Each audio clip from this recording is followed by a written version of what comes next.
Alhamdulillahi ala ihsanih wa syukru lahu ala taufiqihi wa amtinanih wa asyhadu an la ilaha illallah wahdahu la syarika lah ta'ziman li sya'nih wa asyhadu anna Muhammadan abduhu wa rasuluhu ad-da'i ila ridwanih wa ala alihi wa ashabihi wa ikhwanih.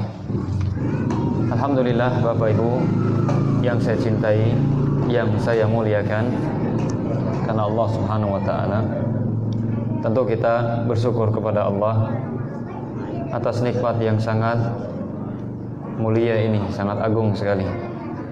Nikmat belajar ilmu agama. Karena orang yang belajar ilmu agama berarti dia tandanya diinginkan kebaikan oleh Allah Subhanahu wa taala. Apabila setelah dia belajar ilmu agama, ya ilmunya diamalkan. Yang jelas dia sudah mendapatkan tanda bahwa Allah ingin dia ini menjadi orang baik. Sebagaimana kata Nabi sallallahu alaihi wasallam, "Man yuridillahu bihi khairan yufaqihu fid din." Barang siapa yang Allah inginkan kebaikan pada seseorang, maka Allah akan pahamkan dia dalam masalah agama.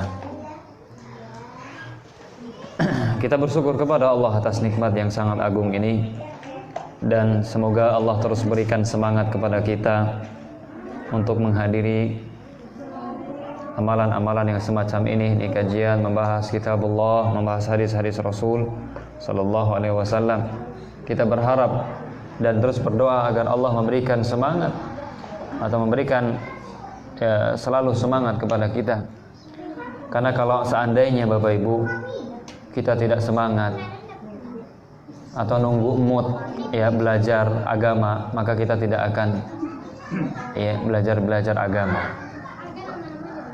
Oleh karena itu hendaklah kita banyak-banyak berdoa kepada Allah, memohon agar Allah berikan keistiqomahan, memberikan semangat terus belajar ilmu agama. Perlu kita ingat Bapak Ibu, perlu kita ingat bahwa kebahagiaan kita di dunia sebelum di akhirat, kebahagiaan kita di dunia ini sebelum di akhirat bisa kita dapatkan dengan cara menuntut ilmu syar'i. Dengan cara menuntut ilmu syar'i. Karena bagaimana seseorang bisa bahagia kalau seandainya hidupnya tidak di atas ilmu, melakukan amalan namun ternyata tidak sesuai dengan ajaran Nabi. Bagaimana dia mau bahagia? Karena dia melakukan maksiat. Orang yang hidupnya penuh dengan maksiat tidak akan mendapatkan kebahagiaan, tidak akan mendapatkan ketenangan dalam hidupnya. Meskipun dia adalah orang yang kaya raya, tapi kalau seandainya hidupnya tidak di atas ilmu, tidak mengamalkan ilmu agama, maka tidak akan ada ketenangan dalam kehidupannya.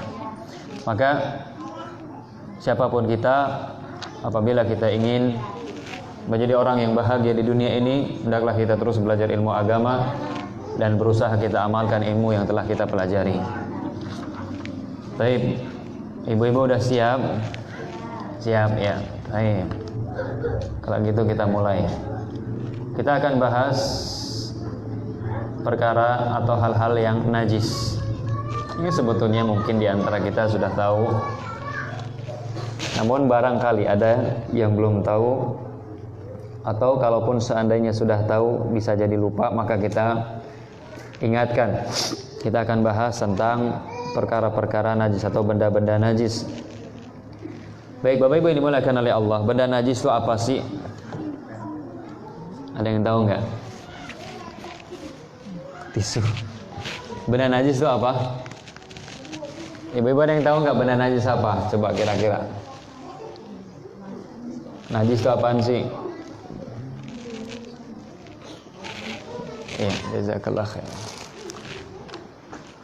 Benda najis itu apa? Kan kita sering tuh mendengar benda najis. Tapi benda najis kata para ulama adalah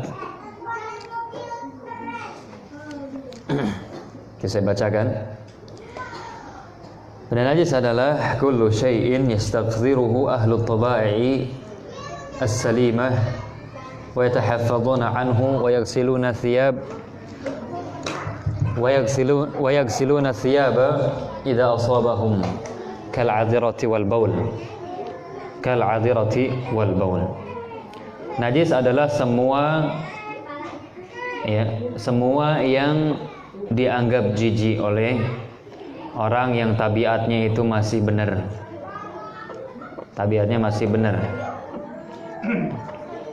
Semua yang dianggap jijik, dianggap kotor oleh orang yang tabiatnya masih bagus, masih benar, dan mereka menjaga diri darinya, dari sesuatu tadi yang dianggap kotor, dan mereka cuci pakaian mereka apabila terkena benda yang kotor tadi, seperti kotoran manusia dan air kencing.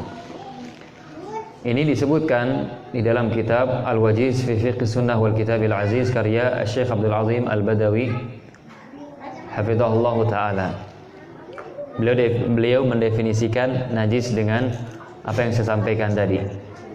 Ini semua yang dianggap jijik, semua yang dianggap kotor oleh orang yang masih benar tabiatnya, masih bagus tabiatnya, dan dia menjaga diri dari kotoran tersebut dan mencuci pakaiannya kalau seandainya terkena kotoran tersebut, seperti kotoran manusia dan air kencing. Ini di dalam kitab apa Pak tadi Pak saya sampaikan? Dalam kitab Al-Wajiz fi Fiqh Sunnah wal Kitabil Aziz. Namun wallahu taala alam bissawab, pendapat ini kurang tepat.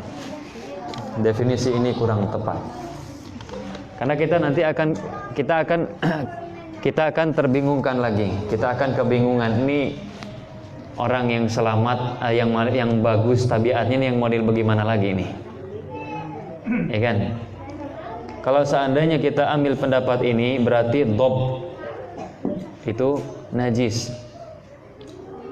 Dhab itu semacam biawak, ya tinggal di padang pasir gitu ya. Sebetulnya dhab itu halal, ya, karena Nabi SAW pernah dihidangkan ya dhab, namun beliau tidak mau, beliau merasa jijik, merasa tidak suka gitu ya. Namun Nabi SAW membiarkan para sahabat memakannya. Kalau seandainya itu haram, tidak mungkin Nabi biarkan sahabat memakannya. Dari sini kita mendapatkan pelajaran, pendapat ini kurang tepat. Kalau seandainya dikatakan najis itu adalah sesuatu yang dianggap kotor, dianggap jijik gitu, menjijikan oleh orang yang masih bagus tabiatnya, berarti dhab najis. Siapa yang paling bagus tabiatnya dari Nabi? Enggak ada. Oleh karena itu wallahu taala a'lam bissawab, benda najis adalah atau sesuatu yang najis adalah sesuatu yang kotor dan dinilai najis oleh syariat. Benda najis adalah benda kotor yang dinilai najis oleh syariat. Jadi harus berdasarkan dalil kalau kayak gitu. Barang siapa yang mengatakan ini najis, maka dia harus mendatangkan dalil. Inilah wallahu taala alam bissawab, pendapat yang lebih kuat. Jadi benda najis, apa batunya ini habis? Barusan diganti. Tuh.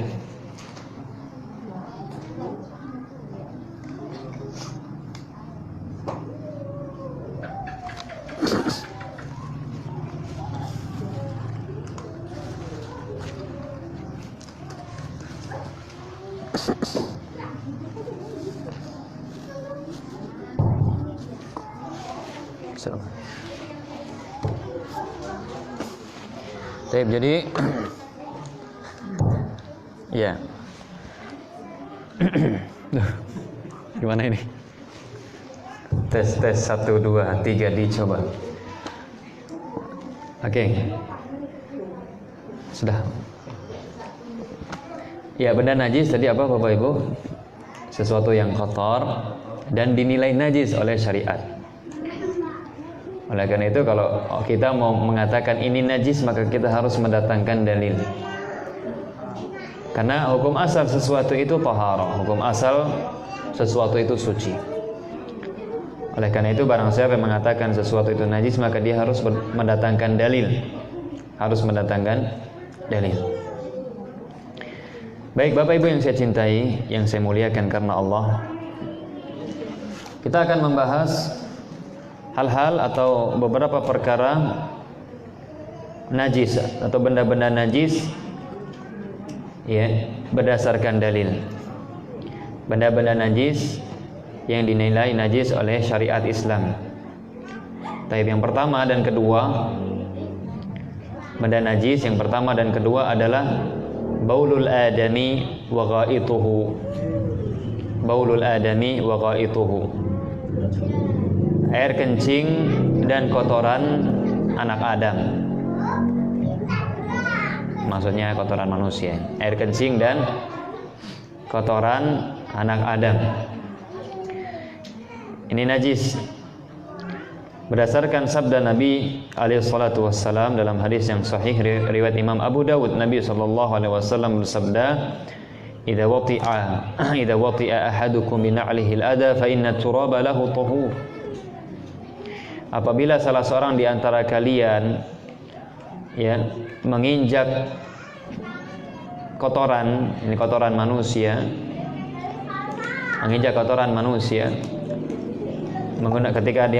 ketika menggunakan sendal, fa inna turaba lahu tahur, maka tanah itu bisa menjadi alat pensucinya. Bisa menjadi alat pensucinya. Jadi nanti digesek-gesek ya, kalau sendal kita nginjak kotoran nanti kita gesrekkan ke tanah. Seperti itu.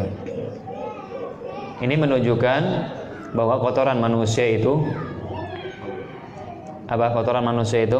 najis. Dan berdasarkan hadis Nabi sallallahu alaihi wasallam, ketika beliau buang hajat, beliau alaihi salatu wassalam meminta didatangkan 3 batu. Ketika beliau hendak istijmar. Kemudian sahabat ini hanya membawakan 2 batu saja kepada Nabi sallallahu alaihi wasallam. Kemudian kata Nabi sallallahu alaihi wasallam, innahuma la yutahhiran. Sesungguhnya 2 ini tidak bisa mensucikan. Jadi kalau kita mau istijmar nih, cebok menggunakan batu atau yang lainnya, minimal itu 3 batu. Minimal 3 batu. Ya, atau witir gitu ya, ganjil. Dan batas minimalnya itu 3. Nabi mengatakan tadi ketika hanya didatangkan 2 batu, padahal beliau minta 3 batu, beliau mengatakan innahuma la yutahhiran, sesungguhnya 2 batu ini tidak mensucikan. Menunjukkan kotoran beliau pun, kotoran manusia ini najis. Dan dari sini kita mendapatkan pelajaran Bapak Ibu, kalau semua anggota tubuh Nabi, semua yang terkait dengan Nabi itu suci dan barokah kecuali kotoran beliau. Kotoran beliau. Ada orang-orang yang gila, mereka naudzubillah min dzalik ya, menikmati kotoran imam mereka. Kata mereka kotorannya ini membawa berkah. Kata mereka nih. Jadi mereka rebutan kotoran imam mereka, dan mereka meyakini bahwa dengan sebab mereka galuh ya. Dengan sebab mereka menikmati kotoran imam mereka, maka mereka bisa masuk ke dalam surga katanya. Orang-orang Syiah. Di kotoran imam mereka perebutkan.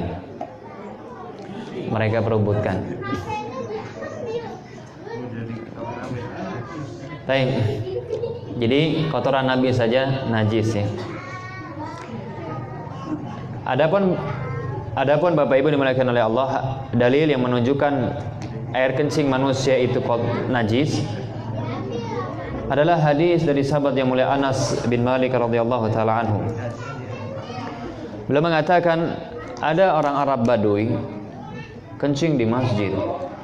Orang Arab Baduy kencing di masjid. Jadi ceritanya Nabi dan para sahabat itu lagi duduk-duduk di masjid. Kemudian tiba-tiba datang orang Arab Baduy. Orang Arab Baduy itu orang Arab yang tinggal di pegunungan.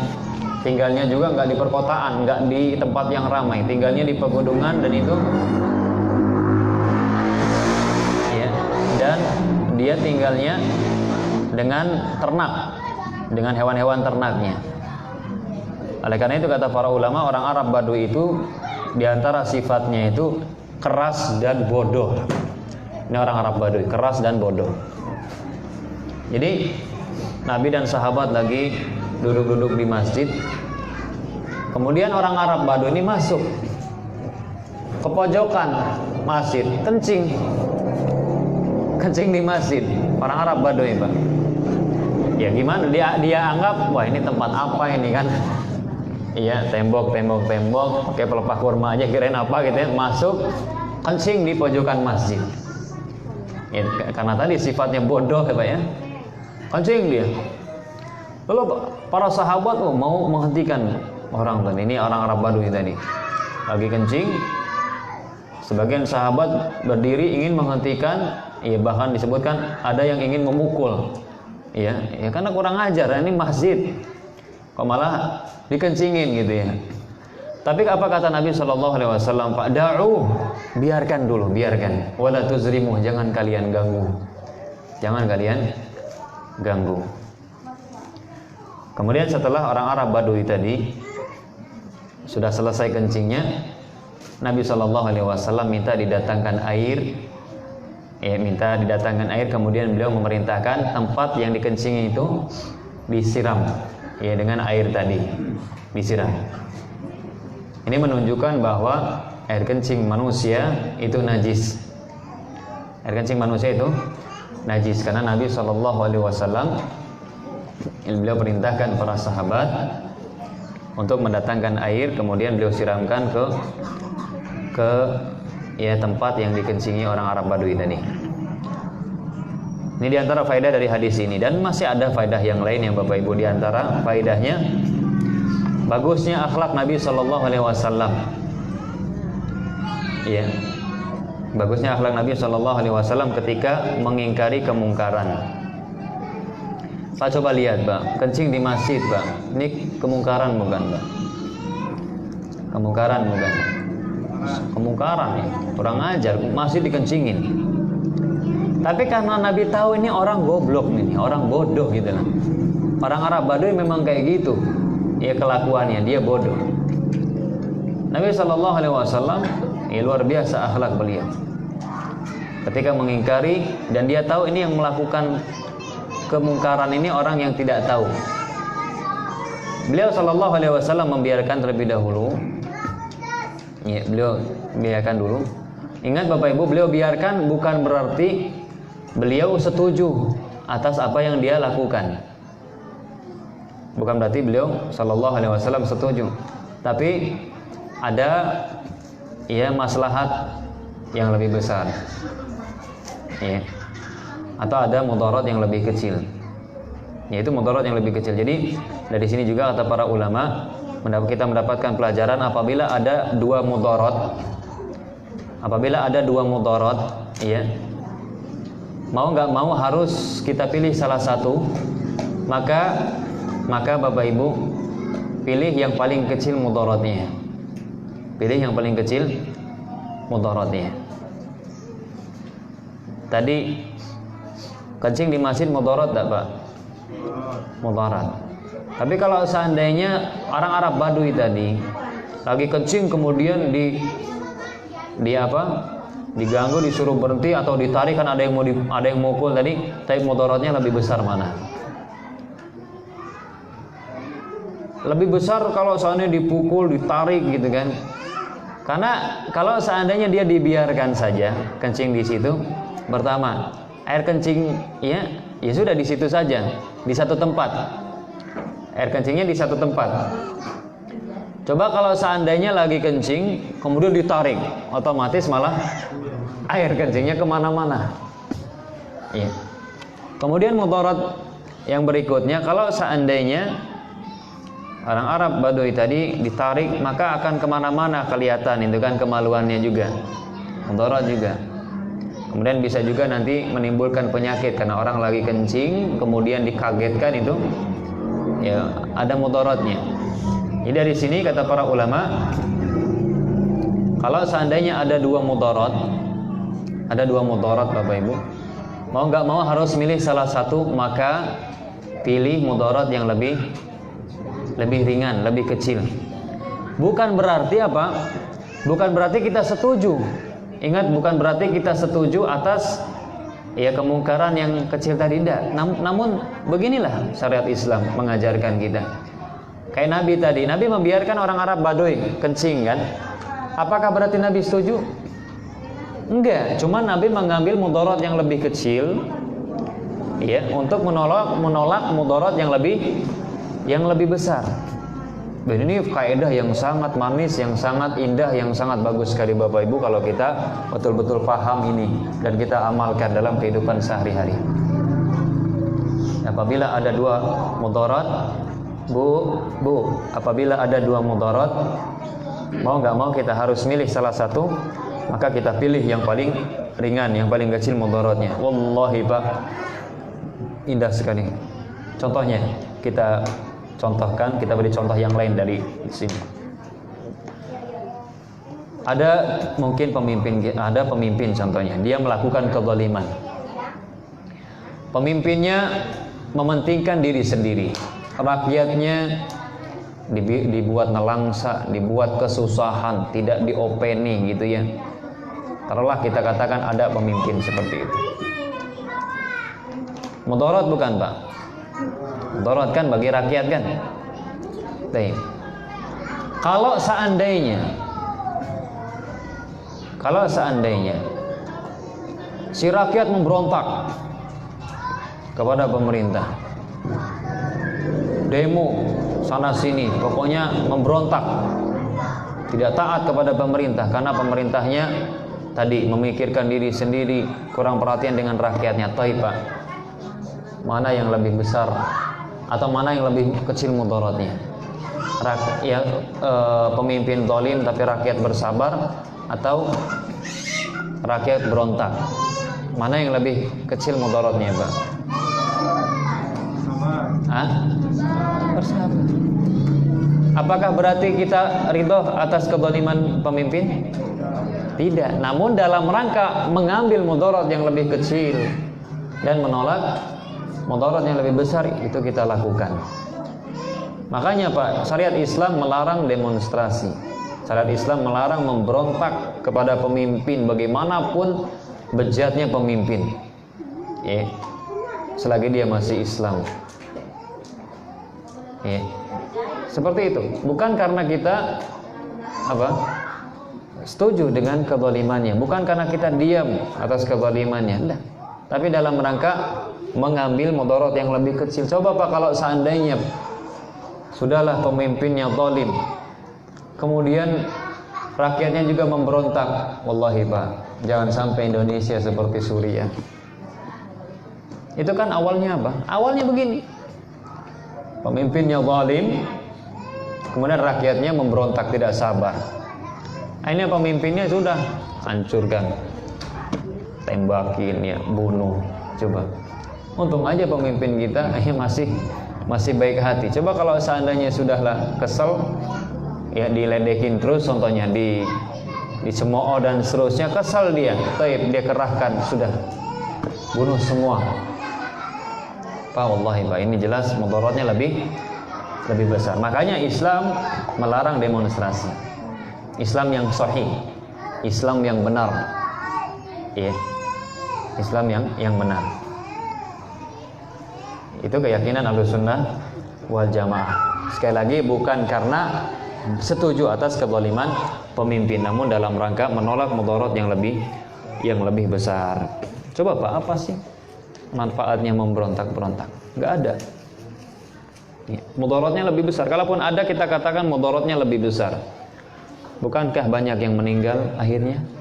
Kan sempat beberapa tahun yang lalu itu rame kan pada berontak, Ada yang mati, dikata, mati syahid. Mati syahid dari mana? Sangit.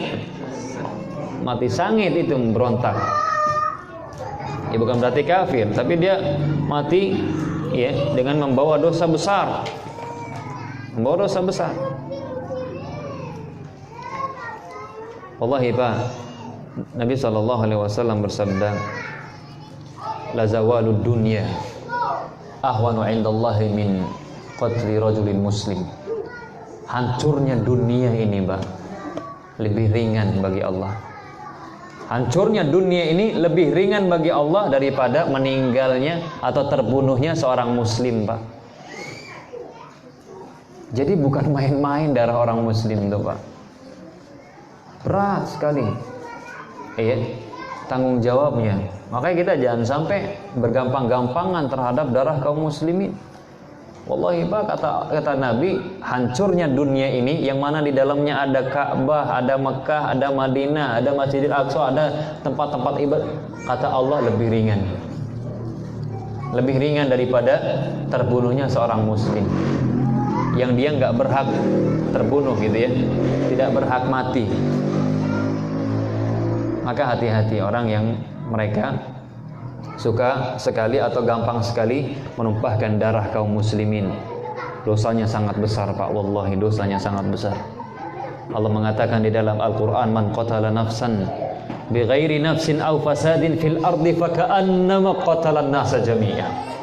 Kata Allah di dalam surat Al-Maidah, barang siapa yang membunuh satu aja Pak, satu jiwa, bukan karena orang ini membunuh, bukan karena orang ini melakukan kerusakan di muka bumi, maka apa kata Allah, faka'annama qatalan nasa jami'a, maka seakan-akan orang ini yang membunuh ini dia membunuh seluruh manusia.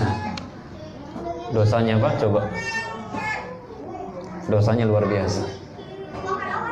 Maka hati-hati orang-orang yang mereka sangat bermudah-mudahan menumpahkan darah kaum muslimin. Hendaklah mereka bertobat kepada Allah Subhanahu wa taala karena dosanya sangat besar. Dosanya seperti membunuh satu orang muslim seperti membunuh seluruh manusia. Dosanya besar untuk membunuh seluruh manusia. Luar biasa. Apalagi yang dibunuh emak bapaknya, waliyadzubillah. Dosanya jelas lebih besar lagi. Dosanya jelas lebih besar lagi. Kan ada itu anak bacok bapaknya. Ini anak kurang benar-benar gila. Wallahi gila. Waliyadzubillah. Dosanya sangat besar. Tapi itu sedikit faedah, ntar kalau lanjut malah kita bahas itu. Tapi kita lanjutkan ke pembahasan najis. Tadi yang pertama dan kedua apa Bapak Ibu? Apa Bu? Benda najis yang pertama dan kedua barusan kita bahas.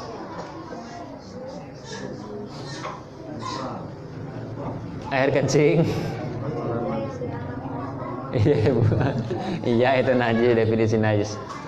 Nah yang udah kita sebutkan dua najis, yaitu air kencing dan kotoran manusia. Kotoran di sini tahu lah ya. Tapi kemudian yang ketiga dan keempat, langsung aja deh yang ketiga dan keempat. Al-madzi dan wadi. Al-madziyu wal wadiyu, atau gampang udah deh, madzi sama wadi. Madzi dan wadi. Sebelum kita bahas, saya sampaikan terlebih dahulu, Bapak Ibu, dalam belajar agama kita nggak boleh malu. Maka kita harus tetap bahas meskipun mungkin bahasanya tabu ya. Namun karena ini belajar agama, kita tidak boleh malu. Kalau kita malu ya gimana? Ntar nggak dibahas. Waduh malu, saya nggak mau bahas lah, karena bahasanya tabu. Tapi gimana lagi? Karena belajar ilmu agama maka nggak boleh malu. Baik. Yang ketiga dan keempat apa tadi Bapak Ibu? Madzi dan wadi. Jadi madzi, al-madziyu pakai za ya, za. Al-madziyu. Kemudian yang kedua al-wadiyu atau wadi. Baik, madzi itu apaan sih? Baik, madzi adalah air bening Ya, madhi adalah air bening, lengket gitu ya. Keluar ketika ada syahwat.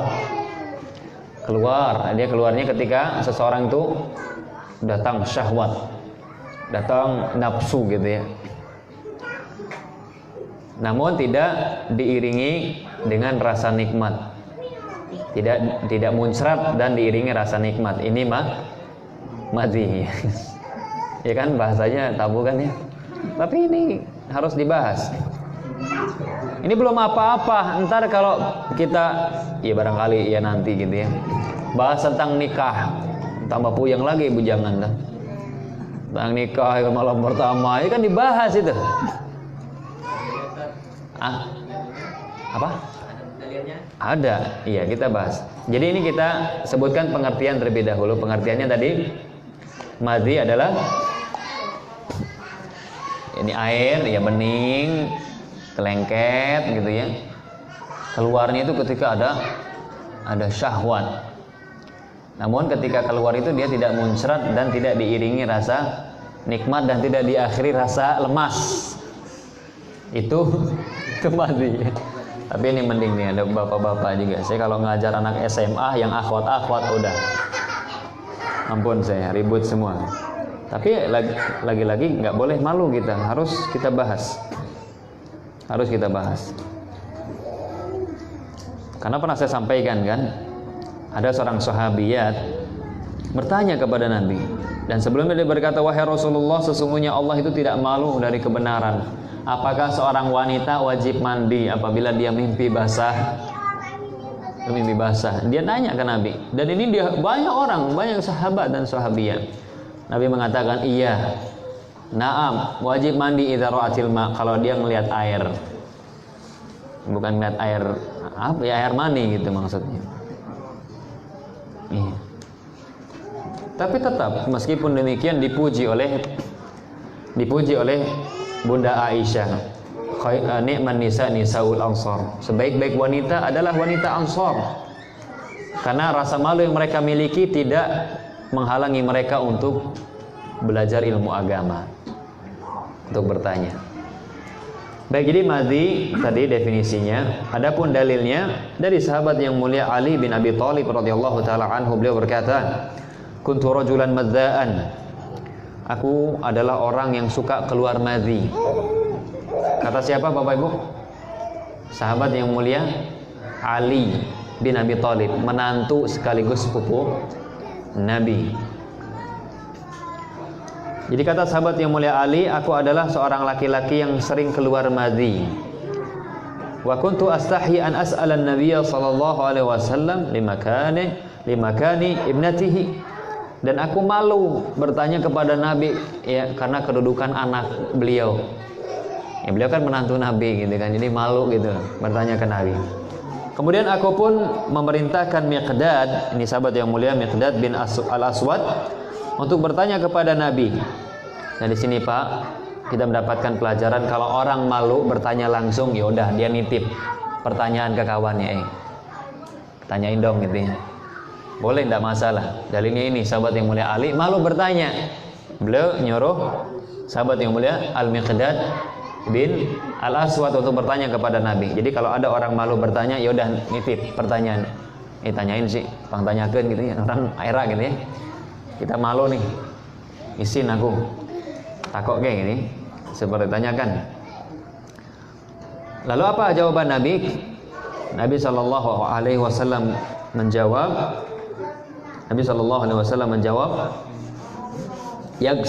Yaksiru dzakarahu wa yatawadda.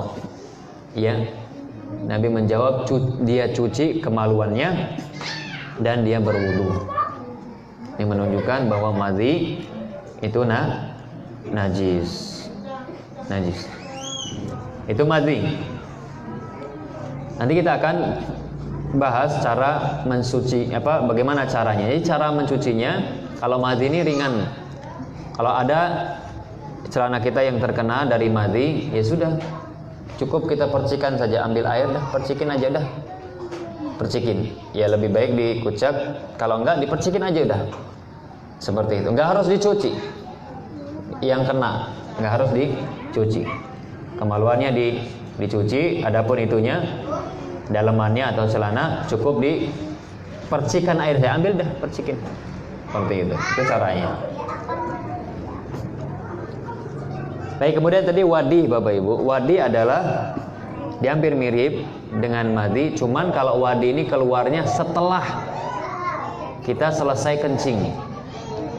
Kita selesai kencing. Jadi kalau ada yang keluar bening-bening kayak tadi sifatnya, setelah kita kencing, kita udah kencing, udah kita cuci, kita wudhu, ya terus kok kayak ada yang keluar gitu ya, kayak ada yang keluar, nah itu wadi. Setelah bertempur atau tidak? Enggak harus kalau wadi. Nanti biasanya kalau setelah bertempur itu mani. Ini kalau pernah saya ditanya, gimana Ustadz, kita sudah mandi nih, kan sudah bertempur, terus mandi, terus ada yang keluar, itu sisa mani itu kan, maka kita katakan tidak masalah kalau itu, ya, tidak perlu mandi lagi, karena syarat mandi junub itu yang keluar tuh pertama air maninya keluar, jadi yang keluar tuh air mani keluar, dia benar-benar keluar, kemudian muncrat, ya, dan diiringi dengan rasa nikmat. Jadi yakhruj dafqan biladzah. Yakhruj dafqan biladzah. Keluar, ya, kemudian muncrat dan diiringi dengan rasa nikmat. Jadi kalau seandainya enggak seperti itu sifat keluarnya, maka tidak harus mandi. Ya, tidak harus mandi. Sudah selesai kan, udah mandi, udah tinggal cuci aja atau dilap. Dan itu enggak membatalkan wudhu kalau seperti itu, karena kita sudah mandi.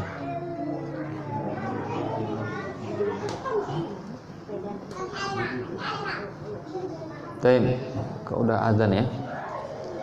Udah azan? Kita jeda kalau seperti itu. Wallahu taala alam bissawab. Wa sallallahu ala nabiyina Muhammad wa ala alihi wasallam. Insyaallah kita lanjutkan ba'da isya.